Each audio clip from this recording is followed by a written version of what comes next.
నమస్తే. ప్రస్తుత యుగమంతా డూమ్ scrolling, cell ఫోన్లలో రీళ్లు చూస్తూ గంటలు గంటలు అరిస్తున్న యువత. వాస్తవానికి ఇంటర్నెట్ విజృంభణతో పుస్తక పఠనం అయిన ఆసక్తి తగ్గిపోయిందని ప్రచారం జరుగుతున్న తరుణంలో పీడిఎఫ్లో రాజ్యమేలుతున్న సమయంలో 2 దశాబ్దాలుగా ఒక గ్రంథాలయాన్ని నిర్వహించడం, ఆ గ్రంథాలయానికి పాఠకుల్ని రప్పించడం అన్నది ఒక విధంగా విజయవంతమైన ప్రయత్నం అని మనం చెప్పుకోవాలి. అలాంటి ఒక కార్యక్రమం నల్గొండ జిల్లా చిట్యాల మండలం గుండ్రాంపల్లిలో జరుగుతుంది. గుండ్రాంపల్లి గ్రామ పంచాయతీ పరిధిలో ఏర్పాటు చేసిన గ్రంథాలయం 2 దశాబ్దాలుగా నిర్విఘ్నంగా కొనసాగుతుంది. లైబ్రరీ నిర్వహించడాన్ని గ్రామ యువకులు కొందరు ఒకరికొకరు తోడుగా ఉండి రకరకాల ప్రదేశాల నుంచి, వ్యక్తుల నుంచి పుస్తకాలను సేకరించి, దాతల నుంచి సామగ్రి సేకరించి ఆ గ్రంథాలయాన్ని నిర్వహిస్తున్నారు. దానికి అనుబంధంగా రాష్ట్ర వ్యాప్తంగా అటు ఏపీలో అదేవిధంగా తెలంగాణలో మరొక 12 గ్రంథాలయాలు కూడా రన్ అవుతున్నాయి. ప్రస్తుతం మనం గుండ్రాంపల్లి గ్రామ పంచాయతీ పరిధిలో ఉన్న గ్రంథాలయంలోనూ ఆ గ్రంథాలయానికి సంబంధించిన వివరాలను, అసలు ఈ గ్రంథాలయాన్ని ఏర్పాటు చేయాలని ఆలోచన ఎందుకు వచ్చింది, ఈ 20 ఏళ్ళుగా వాళ్ళకి ఎదురవుతున్నటువంటి అనుభవాలు ఏంది, ఈ విషయాలని మనతో పంచుకోవడానికి శ్రీనివాస్ గారు ఉన్నారు. శ్రీనివాస్ గారిని అడిగి మరిన్ని విషయాలు తెలుసుకుందాం. నమస్తే శ్రీనివాస్ గారు. నమస్కారం సార్. ముందుగా మీకు అభినందనలు. ప్లస్ మీ అందరికీ, ఇక్కడ ఉన్న వాళ్ళందరికీ, కేవలం ఇక్కడ రీడర్సే కాదు, బహుశా ఈ లైబ్రరీని నిలబెట్టడంలో హెల్పింగ్ హ్యాండ్స్ కూడా అని మీరు ఇంతకుముందు చెప్పారు. సో అసలు ఫస్ట్ మీరు గ్రంథాలయము ఏర్పాటు చేయాలని ఆలోచన ఎట్లా వచ్చింది? ఎందుకంటే చాలా చోట్ల గ్రంథాలయాలు శిథిలమైపోయినాయి, పుస్తకాలు చెదలుబట్టిపోయినాయి, గ్రంథాలయాల జోలికి పోతున్న వాళ్ళు మనకు కనపడడం లేదు. అలాంటి దశలో ఇప్పుడు గ్రంథాలయం సక్సెస్ఫుల్గా రన్ అవుతుంది. సో అసలు ఎందుకు పెట్టాలనిపించింది, దీనికి మీరు చేసిన కృషి ఏమి? సార్, మేము మా గ్రామంలో ఉన్న ప్రాథమిక పాఠశాల, ఉన్నత విద్యాభ్యాసం హై స్కూల్లో చదువుకునేది. ఓకే. అయితే ఈ పక్కనే ఉన్న పాత గ్రామ పంచాయతీకి న్యూస్ పేపర్ వచ్చేది. ఒక న్యూస్ పేపర్ మాత్రమే వచ్చేది, ఒక పత్రిక వచ్చేది, మంత్లీ మ్యాగజైన్ సోవియట్ అనే ఒక పత్రిక. సోవియట్ భూమి. అయితే మేము అప్పుడు నాతో పాటు మా మిత్రులు కూడా, గ్రామస్తులందరూ కూడా అక్కడికి వెళ్ళి చదువుకునే అలవాటు. స్కూల్కు 9 గంటలకు వెళ్ళే ముందు ఉదయాన్నే లేచి వచ్చి పేపర్ చదువుకునే అలవాటు. ప్రధానంగా ఏంటంటే అందరికీ సహజంగా క్రికెట్ అనేది ఇష్టం కాబట్టి క్రికెట్ వార్తలు, నిన్న మ్యాచ్ ఏమైంది, అసలు ఏం జరుగుతుంది తెలుసుకుందామన్న ఒక ఆతరతోటి పేపర్ చదవడానికి గ్రామ పంచాయతీకి వచ్చాయి. అక్కడ పెద్దవాళ్ళందరూ ఒకటే న్యూస్ పేపర్ కాబట్టి వాళ్ళు చదువుకునేవాళ్ళు. వాళ్ళని మేము అప్పుడు ఎంత చిన్న వయసు కాబట్టి మేము అడిగే పరిస్థితి ఉండేది కాదు. సో మళ్ళీ స్కూల్కి వెళ్ళాలి, టైం అవుతుండేది. ఆ టైంలో ఏంటంటే వాళ్ళు చదువుతుంటే మేము వాళ్ళ పై నుంచి చదవడం కానీ, కింది నుంచి వాళ్ళ పై పేజీ చదువుతుంటే మేము కింది నుంచి చదవడం కానీ అట్లా చేసేది. అట్లా కొంతకాలం గడిచిపోయింది. సో గ్రంథాలయం అనేది అయితే ఉండేది కాదు. ఆ తర్వాత ఇంటర్మీడియట్, డిగ్రీ అట్లా వచ్చినప్పుడు రమణపేటలో ఇంటర్మీడియట్ చేసేవాళ్ళం. అప్పుడు వెళ్తూ చిట్యాల్లో ఉన్న లైబ్రరీకి వెళ్ళి చదువుకుని రావడం అట్లా ఉండేది. ఇట్లా డిగ్రీ అయిపోయిన తర్వాత నేను హైదరాబాద్లో ఎలక్ట్రానిక్ మీడియాలో వర్క్ చేస్తుండేది.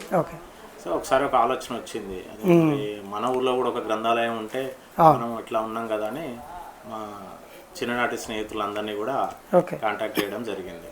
ఒకరోజు సరూర్ నగర్లో ఒక మిత్రుని ఇంట్లో, మారయ్య అనే వాళ్ళ మిత్రుని ఇంట్లో ఒక ఫంక్షన్కి వెళ్ళినప్పుడు అక్కడ అందుబాటులో ఉన్న మిత్రులతోటి విషయాన్ని షేర్ చేసుకోవడం జరిగింది. వాళ్ళు కూడా ఇది బాగుంది, మళ్ళీ ఒకసారి మరికొంతమంది మిత్రులను కలుపుకొని చేద్దామని చెప్పి మళ్ళీ ఒకరోజు ఏం చేస్తామంటే ఇంకో కొంతమంది మిత్రులు గుండ్రాంపల్లిలో, హైదరాబాద్లో ఉండే అందుబాటులో ఉన్న మిత్రులందరినీ కలుపుకొని చిలుకూరి బాలాజీ టెంపుల్లో ఉన్న ప్రాంగణంలో కూర్చొని దైవ దర్శనం చేసుకొని అక్కడ కూర్చొని రెండో మీటింగ్ అయింది.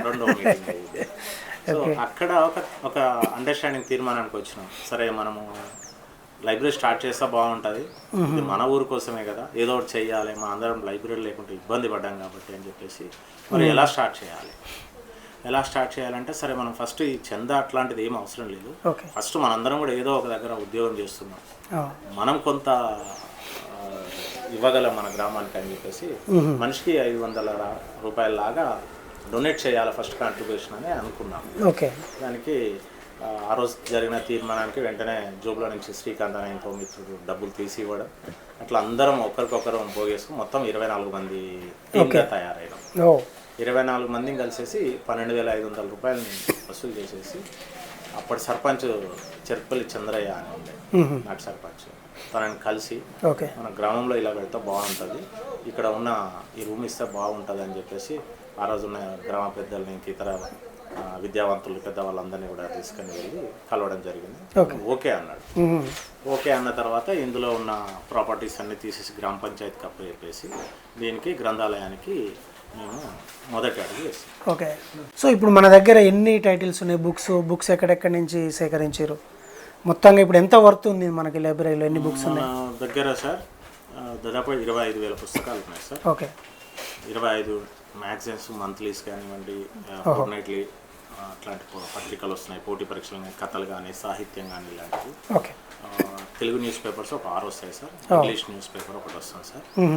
ఇంకా దీని పుస్తక సేకరణ అనేది వడ్డాల ప్రభాకరన్ ఒక అన్న ఉండేది, ఆయన ఆంధ్రజ్యోతి పత్రికలో పుస్తకాలు దానం చేయండి అనే ఒక చిన్న రిక్వెస్ట్ ఇవ్వడం ద్వారా ఓకే 2 రాష్ట్రాల నుంచి కూడా మాకు రచయితల దగ్గర నుంచి, తర్వాత సాహితీ ప్రియుల దగ్గర నుంచి ఇట్లా విపరీతమైన పుస్తకాల కలెక్షన్ అనేది మాకు జరిగింది. గ్రంథాలయ ప్రారంభోత్సవం నాటికే మేము 2000 పుస్తకాలతోటి చుక్కారామయ్య గారి చేతుల మీదుగా ఈ యొక్క గ్రంథాలయాన్ని ప్రారంభించడం జరిగింది. ఓకే. సో ఇప్పుడు మన దగ్గర 25,000 ఉన్నాయి. 25,000 తెలంగాణ హిస్టరీ, ఒక దాదాపుగా 1000 పుస్తకాల వరకు రేర్ బుక్స్ కలెక్షన్సే ఉన్నాయి సార్.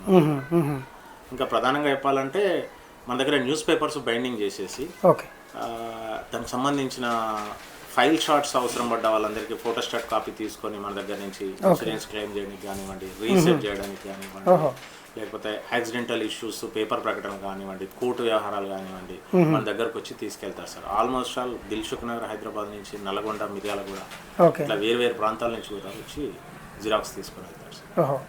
సో అంటే మనకు గ్రంథాలయ డిపార్ట్మెంట్ సంస్థ నుంచి, లైబ్రరీ డిపార్ట్మెంట్ నుంచి, జిల్లా గ్రంథాలయ సంస్థ నుంచి ఏమైనా సపోర్ట్ ఉందా, మొత్తం డోనర్స్ అయినా?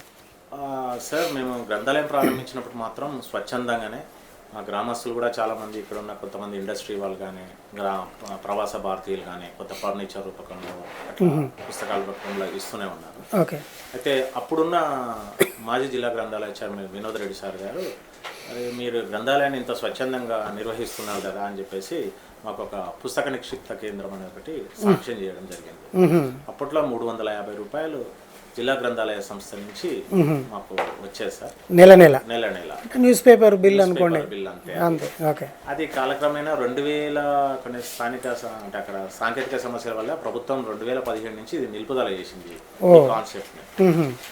మళ్ళీ 2021-22లో గవర్నమెంట్ రీడింగ్ రూమ్స్ అనే ఒక వ్యవస్థ స్టార్ట్ చేసినప్పుడు అప్పుడున్న గ్రంథాలయ చైర్మన్ రేగట మల్లికార్జున రెడ్డి సార్కి, సెక్రటరీ బాలమ్మ మేడంకి ఒక రిక్వెస్ట్ ఇవ్వడం జరిగింది. వాళ్ళు వచ్చి గ్రంథాలయాన్ని తనిఖీ చేసి, ఇంత మంచి గ్రంథాలయం ఉంది కదా, మీకు మేము రీడింగ్ రూమ్ శాంక్షన్ చేస్తున్నాం అని చెప్పేసి వాళ్ళు ఇప్పుడు రీడింగ్ రూమ్ కింద 2,000 రూపాయలు మనకు నెల 2,000 రూపాయలు ఇస్తున్నారు చిట్యాల బ్రాంచ్ లైబ్రరీ ద్వారా. సో అంటే రెగ్యులర్ యాక్టివిటీ ఏం జరుగుతుంది ఇక్కడ ఎట్లా? మెయిన్గా సార్ ఇప్పుడు మీరు ఇందాక అన్నట్టు ఈ పీడిఎఫ్, ఈ మొబైల్ రీల్స్ ఇట్లా ఎడిక్ట్ అవుతున్న టైంలో మేము ఇక్కడ ఒక పద్ధతి పాటిస్తున్నాం సార్. ఇక్కడ ప్రాథమిక పాఠశాల కానీ, ప్రైవేట్ పాఠశాల కానీ, గవర్నమెంట్ హై స్కూల్లో కానీ పిల్లల్ని హెచ్ఎం గారు పర్మిషన్ తీసుకొని లైబ్రరీలో ఉన్న వసతులు ఏమున్నాయి, పుస్తకాలు ఏమొస్తున్నాయి, పత్రికలు ఏమొస్తున్నాయి, ఇది మీరు ఉపయోగించుకోండి, ప్రాజెక్టు కానివ్వండి, ఏదైనా చేయడానికి కథలు కానివ్వండి అని చెప్పేసి వాళ్ళకు వెళ్ళి డెమో ఇస్తుంటాం. ఇంకా ఒకసారి మాత్రం ప్రైమరీ స్కూల్ పిల్లల్ని మీరు లైబ్రరీకి వచ్చి సంతకం పెడితే చాక్లెట్ ఇస్తామని చెప్పేసి వాళ్ళకు చెప్పడం జరిగింది. ఇప్పుడు ఫస్ట్ పిల్లలు ఇక్కడికి వచ్చినప్పుడు సంతకం పెట్టించి చాక్లెట్ ఇచ్చి పంపించేది. ఆ తర్వాత వాళ్ళని వచ్చిన రోజు ఇక్కడ పేపర్ పేరు చదువు, ఆ పత్రిక పేరు చదువు అని అట్లా వాళ్ళని రెగ్యులర్ గా సంతకం పెట్టించి అలవాటు చేసినాక వాళ్ళు ఇప్పటికీ వాళ్ళు ఒక రెగ్యులర్ రీడర్స్ లాగా ఇప్పుడు వాళ్ళకి డిగ్రీలు అయిపోయినాయి, అట్లా రెగ్యులర్ గా వస్తున్నారు. ఇప్పుడు దానికి తోడుగా ఏం చేస్తున్నాం అంటే గత 3 సంవత్సరాల నుంచి కూడా వేసవి శిక్షణ శిబిరం అని ఒకటి కండక్ట్ చేస్తారా? ఈ వేసవి శిక్షణ శిబిరంలో మా గ్రంథాలయ కమిటీ సభ్యులు కానివ్వండి, హైదరాబాద్ చౌటుపల్లి లేదా గుండ్రాంపల్లి నుంచి కొంతమంది ఔత్సాహికుల్ని అతిథులుగా పిలిచి పిల్లలకు తెలుగు భాష మీద అవగాహన, తెలుగు నేర్చుకోవడం, బేసిక్ ఇంగ్లీషు, బేసిక్ మ్యాథ్స్ ఇట్లా నేర్పించడం, దీంతో పాటుగా స్టోరీ టెల్లింగ్ అనే ఒక కాన్సెప్ట్ పెట్టి ఇక్కడ ఉన్న లైబ్రరీలో ఉన్న ఏదో ఒక పుస్తకం తీసుకొని చదవాలి, చదివి ఇక్కడ చెప్పాలి. ఇక్కడే చదవాలి, ఇక్కడే చెప్పాలి. ఇక్కడే చెప్పాలి. ఓకే. దానివల్ల ఏంటంటే కొంచెం రీడింగ్ హ్యాబిట్కు పిల్లలకు పుస్తకానికి అనుబంధం ఏర్పరుస్తాం కాబట్టి పిల్లలు ఒక చదివే అలవాటు ఓకే ప్రోత్సహించడం జరుగుతుంది. ఈ క్యాంప్ కంప్లీట్ అయిన తర్వాత ఓకే వీళ్ళకు సర్టిఫికేషన్ ప్రదానోత్సవం మళ్ళీ చేస్తున్నాం. డ్రాయింగ్లో కానీ ఓకే. ఒకసారి కూరల శ్రీనివాస్ గారిని, చిత్రకారుడు శ్రీనివాస్ గారిని కూడా వాళ్ళ డైరెక్షన్లో కూడా పిల్లలకి క్యాంపు పెట్టడం జరిగింది. మన నల్గొండ జిల్లా డివిజన్ డిఎస్పీ గారి చేతుల మీదుగా వినోదరెడ్డి సార్ని పిలిచి పిల్లలకి ప్రశంసా పత్రాలను కూడా అందజేసి శివరాంరెడ్డి సార్ లైబ్రరీకి పాఠకులకి కనెక్టివిటీ పెంచే ప్రయత్నం. ఓకే. ఇప్పుడు రెగ్యులర్గా మనకి ఎంతమంది వస్తారు రీడర్స్ మార్నింగ్ ఈవినింగ్ కలిపి? మార్నింగ్ ఈవినింగ్ కలిసి 30 to 40 మెంబర్స్ పాఠకులు వస్తారు ఖచ్చితంగా. ఉదయం 2 గంటలు, సాయంత్రం 2 గంటలు మాత్రమే సార్ మేము తీసేది. ఓకే. 2 hours అంతే. వేసవిలో మాత్రం ఉదయం 7 గంటల నుంచి రాత్రి 8 గంటల వరకు తెరిచే ఉంటుంది. అప్పుడు పాఠకుల సంఖ్య చాలా ఎక్కువగా ఉంటుంది. ప్రతి సమ్మర్లో ఒక 100 మంది పిల్లలకి శిక్షణ ఇస్తాం సార్ ఇక్కడ. సో సండే సహజంగానే ఎక్కువ మందిని. సో దీనికి అనుబంధంగా కొన్ని ఏర్పాటు చేసినామని చెప్పారు కదా మీరు, అంటే ఎక్కడెక్కడ చేశారు సార్? ఈ 2006లో ఈ గుండ్రాంపల్లి గ్రంథాలయం ప్రారంభించిన తర్వాత ఇదే స్ఫూర్తి మళ్ళీ ఇంకా కొన్ని గ్రామాలకు మనం ప్రకటించాలనే ఆలోచనతోటి మోత్కూరు పోతాయిగడ్డలో ఒక పాఠశాలలో డాక్టర్ కూరపాటి కృష్ణవేణి గ్రంథాలయం అనేది ప్రారంభించాం, చిల్డ్రన్స్ లైబ్రరీ. Okay okay. అటు నుంచి వెలిమినేడు, కొత్త గ్రామం అయిన వెలిమినేడు 2010లో. 2011లో తుంగతుర్తి మండలం బండరామారం గ్రామం. తర్వాత ఆ పక్కనే ఉన్న 2012లో తూర్పుగూడెం అనే ఒక విలేజ్.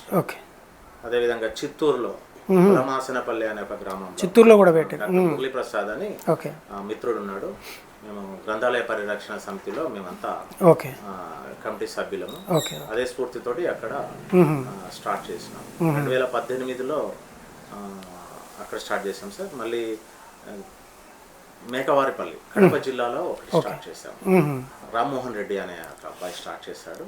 తను ఒక 200 గజాల జాగా ఇచ్చి లైబ్రరీ కట్టి అందులో సేమ్ ఇదే ప్రాసెస్, లైబ్రరీ నిర్వహించడము, పోటీ పరీక్షలకు ప్రిపేర్ అయ్యే వాళ్ళ కోసం మళ్ళీ ఒక హాల్ లాగా చేయడం. అదేవిధంగా పెద్దపల్లి జిల్లా వెంకట్రావుపల్లి గ్రామంలో జూలపల్లి మండలం అక్కడ స్టార్ట్ చేసాం సార్.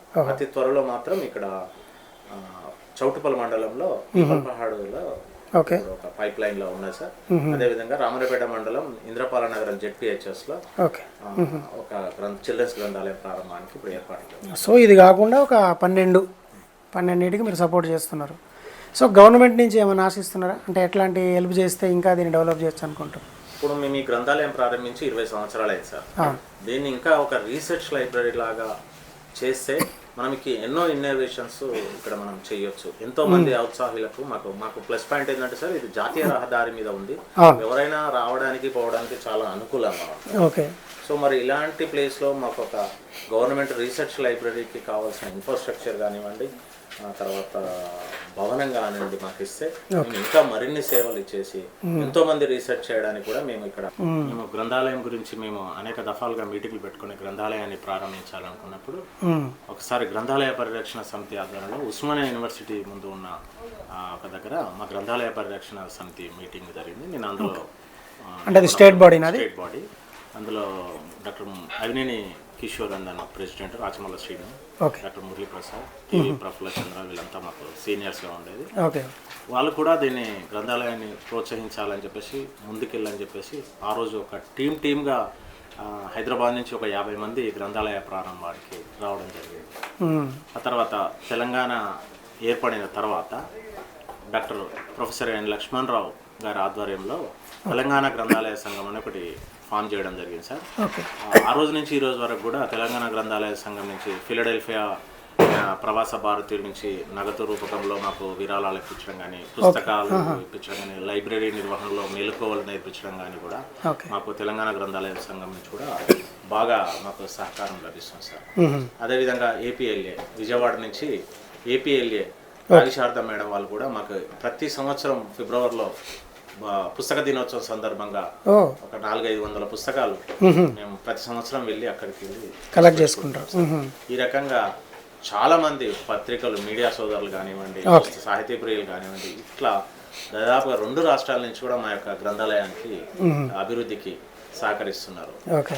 అయితే గ్రంథాలయం ప్రారంభించి 20 సంవత్సరాలైన సందర్భంగా మేము ఏదో ఒకటి చేయాలి, పాఠకులకు మళ్ళీ దగ్గర అవ్వాలి అనే ఒక ఆలోచన చేసి మన ఊరు మన గ్రంథాలయం అనే ఒక నినాదంతో గ్రంథాలయానికి పూర్తిగా మా గ్రామస్తుల సహకారంతో, దాతల సహకారంతో పూర్తిగా రంగులు వేయించడం జరిగింది. అది రంగులు ఎందుకు వేయించాం సార్ అంటే, గ్రంథాలయం లోపలికి వస్తే పుస్తకాలు కనపడతాయి, అది కాదు, గ్రంథాలయ పరిసర ప్రాంతాల నుంచి వెళ్తే ప్రతి ఒక్కరికి కూడా మళ్ళీ గ్రంథాలయం వైపు ఆకర్షితులు కావాలంటే బయట గ్రంథాలయానికి సంబంధించిన గ్రంథాలయ ఆవశ్యకతను చెప్పే యొక్క పిక్చర్స్ ఉంటే బాగుంటది అనే ఆలోచన చేసి బయట పుస్తకం చదువుతున్నట్టు ఒక అమ్మాయి ఎదుగుదల, పుస్తకం చదువుకునే తన యొక్క ఎదుగుదలకు ఎలా పుస్తకం జ్ఞానం ఎలా ఉపయోగపడుతుంది, ఒక సెల్ఫీ పాయింట్ కానివ్వండి, పెద్దవాళ్ళు ఇలాంటి పెద్దవాళ్ళు చదువుకునే న్యూస్ పేపర్ కానీ అట్లా గ్రంథాలయం చుట్టూ కూడా బొమ్మలు వేసి మన ఊరు మన గ్రంథాలయం అని చెప్పేసి ఒక స్లోగన్ తోటి మళ్ళీ 20వ వార్షికోత్సవం నుంచి పాఠకులకు దగ్గర అయ్యే ప్రయత్నం చేస్తున్నాం. సార్ మామూలుగా దీన్ని స్థాపించేటప్పుడు శ్రీనివాస్ గారితో వాళ్ళ మిత్రులందరూ కూడా కాలేజ్ మేట్స్, నాకు క్లాస్మేట్స్ కాదు కానీ కాలేజ్ మేట్స్, ఎక్కువగా వాళ్ళతో కలిసి ఉండడం వల్ల వాళ్ళతో పాటు మనం కూడా ఇందులో కొంత భాగస్వామ్యం అయితే బాగుంటుందని నేను కూడా వాళ్ళతో పాటు కలిసి ఫౌండర్గా ఉన్నా. ఆ తర్వాత స్థాపించిన తర్వాత ఇక్కడికి వచ్చే న్యూస్ పేపర్లలో అప్పుడు నేను డిఎస్సికి ప్రిపేర్ అవుతున్నాను. ఆ డిఎస్సి ప్రిపేర్ అయ్యేటప్పుడు ఒకరింటి దగ్గర అయితే మనమైతే ఒకే పేపర్ వేయించుకుంటాం. అదే లైబ్రరీ అయితే ఇందులో చాలా వస్తాయి, ప్రతిరోజు డిఫరెంట్ న్యూస్ పేపర్లో రకరకాల ఆర్టికల్స్ వచ్చేది. అందులో జనరల్ నాలెడ్జ్ కావచ్చు, కరెంట్ అఫైర్స్ కావచ్చు, వీటన్నిటి కోసం స్పెషల్గా ఇక్కడే కూర్చొని నోట్స్ రాసుకునేవాడిని. అట్లా నోట్స్ రాసుకొని ఇక్కడికి వచ్చే కొంతమంది నాతో పాటు ఎవరైతే ప్రిపేర్ అవుతున్నట్టుదో వాళ్ళతోని కూడా ఇందులో డిస్కస్ చేసుకుంటూ, సో అట్లా దాన్ని యూజ్ చేసుకున్న మొదటి బెనిఫిటర్ నేనే. దీన్ని మంచి డిస్టిక్లో మంచి ర్యాంక్ వచ్చి పొరుగున ఉన్న వెలిమినేడు గ్రామంలోనే 14 years అక్కడ జాబ్ చేయడం జరిగింది. ఇప్పుడు పక్కనున్న మరో గ్రామంలో పనిచేస్తున్నాను. సో ఈ రోజుల్లో ఇప్పుడున్న ఆధునిక కాలంలో చాలా మందికి మరి మొబైల్ ద్వారానే అన్ని ఛానల్స్ రావడం వల్ల చాలా వరకు న్యూస్ పేపర్ మీద ఆసక్తి తగ్గింది. కానీ మనకు అందులో లేని ఎన్నో గ్రంథాలు, విలువైన ఎన్నో ఇందులో ఉన్నాయి. వాటిని అన్నింటినీ ముందుగా మనం కొన్ని పాటిస్తూ మనతో పాటు చాలా మందిని సపోర్ట్ చేయడానికి నా వంతుకు నేను సహకరిస్తున్నా. అలాగే సమ్మర్ క్యాంపుల్లో కూడా బేసిక్ ఇంగ్లీష్ చెప్పడానికి ఆ పిల్లలకి క్యాంపుల్లో కూడా నేను కూడా భాగస్వామిగా అయినా సార్. ఓకే, నమస్కారం అండి. నా పేరు దూర్నాల శివ. నేను 5వ తరగతి నుంచి రెగ్యులర్గా వచ్చేవాడిని సార్ లైబ్రరీకి. గ్రంథాలయాలు అనేది గ్రామానికి సమాచార దేవాలయాలు అనే భావనతోనే ఇక్కడ సార్ వాళ్ళు నడిపించే స్ఫూర్తితోనే నేను ప్రతిరోజు వచ్చేవాడిని. పిల్లలు కూడా సాయంత్రము టైంలో స్కూల్కి ఏ విధంగా అయితే ఆట స్థలానికి ఏదైతే ఇంకా వెళ్ళేవారో ఆ విధంగా ఇక్కడికి వచ్చేవాడిని సార్. దాని ద్వారా ఇక్కడ నుంచి న్యూస్ పేపర్ నుంచి తర్వాత మ్యాగజైన్స్ నుంచి చాలా విషయాలు నేర్చుకునేవాడిని. స్కూల్లో ఇవన్నీ పోయి మళ్ళీ అక్కడ చెప్పేవాళ్ళం సార్. ఇప్పుడు లైబ్రరీకి ఎప్పటి నుంచి వస్తారు? మీ ఊళ్ళో ఉన్న లైబ్రరీ నీదేనా? ఓకే, 20 ఏళ్ళ నుంచి ఉన్నా అంతే. ఈ అనుమల శ్రీనివాస్ సారు ఆయన చదువు పంతులు, ఇలా నాయన. ఓకే, ఈయన ఈ నా కొడుకు నేనతో పాటు నా పెద్ద కొడుకు మలగ సంఖ్య అంతేనా, వీళ్ళందరూ కలిసి పాపం పిల్లలు ఈ ఊరికి మంచి సౌకర్యం చేశారు. నా కొడుకులు కూడా ఇక్కడ చదువుకొని కూడా నా నడుపు కొడుకు టీచర్ అయిండు, చిన్న కొడుకు పోలీస్ జాబ్ చేస్తున్నాను, ఇళ్ళని చదువుకోరు, ఇక్కడే చదువుకున్నారు. 10 రోజుల కాలం బయట దగ్గర అక్కడ తిరిగిడికి వచ్చి కొంచెం పేపర్ రాసి చదువుకొని పోతాం. అప్పటి రోజుల్లోనైతే ఇందాక రాణిస్తోళ్ళు కాదు అప్పుడు రోజుల్లో. ఈ మాకు పేపర్ ఇస్తలేడు, వాడు చదవనిస్తలేడు, ఏముంది సార్ అప్పుడు? అవును, అంత ఆగవాగం అప్పటి రోజుల్లో. ఇక మరి అంటా ఉంటే మన పిల్లలు పెద్దగా చదువుకున్నాకనే, ఈ చిన్నపిల్లలు అంత చదువుకున్నాకనే ఇవన్నీ చేసి సౌకర్యం కల్పించారు. మంచిగా నడుస్తుంది సార్, ఇంకా 10 రూపాయలు సాయం చేస్తాం ఆయన సిద్ధంగా ఉన్నాం. ఈ గ్రంథాలయం మంచిగా నడుస్తుంది, ఇంకా నడవాలి, ముంగల్ మొక్కలు పోవాలని కోరుకుంటున్నా. ఈ ఇప్పుడు జ్ఞానం తెచ్చే పుస్తకాలు అవన్నీ. అవును, అంతేనా? ఎక్కడ దొరుకుతాయి సార్? బయట దొరుకుతాయా? దొరకవు. దొరికినా ఇస్తాడా? ఇక్కడ చదువుకుంటానికి వీలు చెప్తాను కదా సార్. ఓకేనా, మంచిది.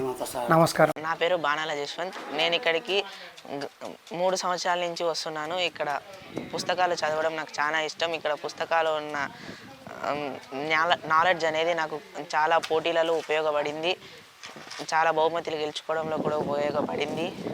అందుకే నేను ఇక్కడికి రోజు వచ్చి చదువుతూ ఉంటా. నా పేరు ఉమ్మెంతల రిషివర్ధన్. నేను గత 3 సంవత్సరాల నుంచి లైబ్రరీకి వస్తున్నా. ఇది మా ఊర్లోనే ఉంది. చదువుకోనికి కూడా చాలా ఉపయోగపడుతుంది. స్కూల్లో కూడా నేను చాలా పార్టిసిపేట్ చేయడానికి కూడా ఉపయోగపడుతుంది. చాలా రకరకాల బుక్స్ కూడా ఉన్నాయి, ఇలా న్యూస్ పేపర్లు కూడా ఉన్నాయి, తెలంగాణ చరిత్ర కూడా ఉంది. ఇవన్నీ చదువుకోవడానికి చాలా నాలెడ్జ్ కూడా వస్తుంది. సో అంటే ఇప్పుడు ఈ లైబ్రరీ గురించి తెలుసుకోనో అంటే ఏదైనా బుక్స్ డొనేట్ చేయాలన్నా లేదంటే నగదు డొనేట్ చేయాలన్నా ఎవరిని కాంటాక్ట్ చేయాలి? సార్ ప్రస్తుతం నేను అధ్యక్షునిగా ఉన్నాను సార్. ఓకే. మా గ్రంథాలయ సభ్యులు ఎవరిని కాంటాక్ట్ చేసినా లేదా నన్ను కాంటాక్ట్ చేసినా అంటే లైబ్రరీకి సపరేట్ అకౌంట్ ఏమైనా ఉందా? లైబ్రరీకి అకౌంట్ ఉంది సార్. ఓకే.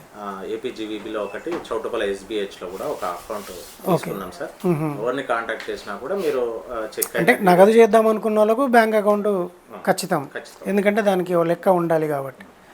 బుక్స్ అయ్యాయంటే మిమ్మల్ని కాంటాక్ట్ చేసి సరిపోద్ది. సో మీ ఫోన్ నెంబర్ నేను డిస్క్రిప్షన్లో ఇస్తాను. ఇవ్వండి సార్ తప్పకుండా. ఓకే. అదేవిధంగా హైదరాబాద్ బుక్ ఫేర్లో కూడా 2018 నుంచి కూడా మేము వాళ్ళని రిక్వెస్ట్ చేసి ఒక లెటర్ ఇచ్చి ప్రతి సంవత్సరం అక్కడ బుక్ ఫేర్లో పెట్టే డ్రమ్లో పెట్టే పుస్తకాలని మేము సేకరించి ఆ పుస్తకాలని మన గుండ్రాంపల్లి గ్రంథాలయానికి తీసుకొస్తున్నాం సార్. అందులో ఎక్కువ మల్టిపుల్ కాపీస్ ఉంటే మాత్రం ఇప్పుడు మన సిస్టర్ కన్సర్న్ ఉన్న ఈ అన్ని గ్రంథాలయాలకు కూడా పుస్తకాలని మనం డిస్ట్రిబ్యూట్ చేస్తున్నాం సార్. డిస్ట్రిబ్యూట్ చేస్తున్నాం. దాదాపు ఇప్పటికీ 50,000 పైన పుస్తకాలను మేము కలెక్ట్ చేయడం జరిగింది సార్. ఓకే. సో మీకు NGOs ఎవరు కోఆపరేట్ చేయలేదా? ఇప్పుడు నల్గొండ జిల్లాలో కోమటిరెడ్డి వెంకరెడ్డి గారిది ప్రతీక్ ఫౌండేషన్ ఉంది, అలాంటి వాళ్ళని ఏం టచ్ చేయలేదా మీరు? సార్ చేసాం sir. Prateek Reddy foundation CEO గుణారెడ్డి సార్ని కూడా మేము కలిసాము. సహాయం కావాలి సార్, ఫస్ట్ మా గ్రంథాలయాన్ని మీరు విజిట్ చేయండి వాళ్ళని అడగడం జరిగింది. వారు కూడా వస్తానని మాట ఇవ్వడం జరిగింది సార్. సమయానుభావం అది ఎలా ఉందో, సో ఎందుకంటే ఫౌండేషన్ నుంచి మంచి వర్క్ జరుగుతుంది, కమెండబుల్ వర్క్ జరుగుతుంది. అలాది మాకు మెయిన్ ఎడ్యుకేషన్ సైడ్ ఎక్కువ జరుగుతుంది. ఎడ్యుకేషన్ సైడ్ నలుగురు కూడా కాలేజ్ కట్టించారు, స్కూల్ కడుతున్నారు, విద్యార్థులకు బాగా ప్రోత్సహిస్తున్నారు. కాబట్టి ఇది కూడా నల్గొండ జిల్లాలో ఉన్న తన పరిధిలో ఉన్న గ్రంథాలయమే కాబట్టి మాకు సహకరిస్తే మాత్రం మా గ్రామంలో ఇంకా మరిన్ని సేవలు ఇవ్వడానికి, ఎంతో మంది రీసెర్చ్ చేసుకోవడానికి ఉపయోగపడుతుంది. ఓకే అండి, thank you sir. Thank you. Right.